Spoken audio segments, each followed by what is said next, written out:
এক বছরে ডক্টর মোহাম্মদ ইউনূসের অর্জন কি, এক বছরে দৃশ্যমান কতটুকু সংস্কার তারা করতে পেরেছে। যতক্ষণ না পর্যন্ত হাসিনার বিচার শেষ হবে ততক্ষণ অন্তর্বর্তীকালীন সরকার কোনোভাবেই ক্ষমতা ছাড়তে পারবে না। যদি আপনারা জুলাই ঘোষণাপত্র প্রকাশ করেন তাহলে এই যমুনা হবে আর একটি গণভবন। আমরা যেটি প্রত্যাশা করেছিলাম ডক্টর মোহাম্মদ ইউনূস সরকার তিনি আমাদেরকে একটি লুটপাটহীন চাঁদাবাজ মুক্ত গণতন্ত্র আজকে বাংলাদেশের জনগণকে উপহার দেবে, কিন্তু আমার সর্বশেষ কথা হলো এই যে সরকারের এক বছর অতিবাহিত হতে যাচ্ছে, এক বছরে ডক্টর মোহাম্মদ ইউনূসের অর্জন কি, এক বছরে দৃশ্যমান কতটুকু সংস্কার তারা করতে পেরেছে, এক বছরে গণহত্যার বিচারে তারা কতটুকু ত্বরান্বিত হতে পেরেছে, এই এক বছরে নির্বাচনের কতটুকু পরিবেশ তারা তৈরি করতে পেরেছে। বরং আমরা দেখলাম গতকাল একজন উপদেষ্টা ফরিদা আক্তার বক্তব্য রেখেছেন, RICL TMX যুগের পর যুগ স্থাপনা থাকে মজবুত। যতক্ষণ না পর্যন্ত হাসিনার বিচার শেষ হবে ততক্ষণ অন্তর্বর্তীকালীন সরকার কোনোভাবেই ক্ষমতা ছাড়তে পারবে না। যতক্ষণ না পর্যন্ত সংস্কার শেষ হবে অন্তর্বর্তীকালীন সরকার নির্বাচন দিতে পারবে না। অর্থাৎ হাসিনার বিচার না হইলে অন্তর্বর্তীকালীন সরকার নাকি নির্বাচন দিবে না। এক বছরে আপনারা হাসিনাকে ফেরত আনার কি কি উদ্যোগ গ্রহণ করেছেন? বরং আমরা লক্ষ্য করলাম যে ভারতে ইলিশ পাঠানো হয়েছে, আম পাঠানো হয়েছে।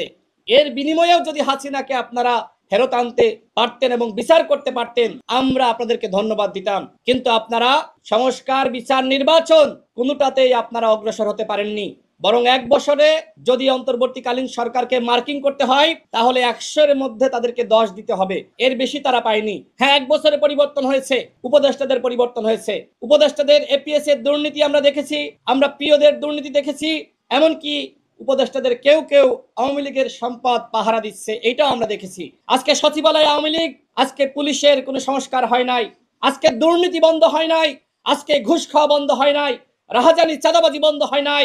এর দায় কার? এর দায় সরকারকে নিতে হবে। গণ অভ্যুত্থানের পরে 3 মাস দেখবেন প্রত্যেকটা রাজনৈতিক দলের মধ্যে সম্পর্ক ছিল, কিন্তু যখন ওই উপদেষ্টাদের পিএসরা এপিএসরা দুর্নীতি করা শুরু করলো, যখন নিয়োগের নামে তদবিরের নামে যখন সচিবালয়ের টাকার বিনিময়ে উপদেষ্টারা এবং তাদের কর্মকর্তারা নিয়োগ দেওয়া শুরু করলো, যখন ওই এনসিপি দরবেশ সালাউদ্দিন তানভীরদের নামে দুর্নীতির তথ্য আসলো, তখন কিন্তু সারা দেশে এক ধরনের অনিয়ন্ত্রিত অবস্থা সৃষ্টি হয়েছে। আমরা ডক্টর ইউনূসকে সর্বশেষ বলবো, আপনার হাতে আর যতদিন সময় আছে বিচার করেন, সংস্কার করেন এবং আপনি নির্বাচনের তারিখ ঘোষণা করেন। এনসিপি যেদিন তারিখ দিবে সেইটা আপনারা দেখে দেখে ঘোষণা করবেন, সেইটা আমরা মানব না। আমরা মনে করি ঐক্যমতের ভিত্তিতে সংস্কার হতে হবে এবং আগামী 5 আগস্ট আপনারা যে জুলাই ঘোষণাপত্র প্রকাশ করতে যাচ্ছেন, রাজনৈতিক দলগুলোর সাথে আলোচনা ছাড়া যদি আপনারা জুলাই ঘোষণাপত্র প্রকাশ করেন তাহলে এই যমুনা হবে আর একটি গণভবন।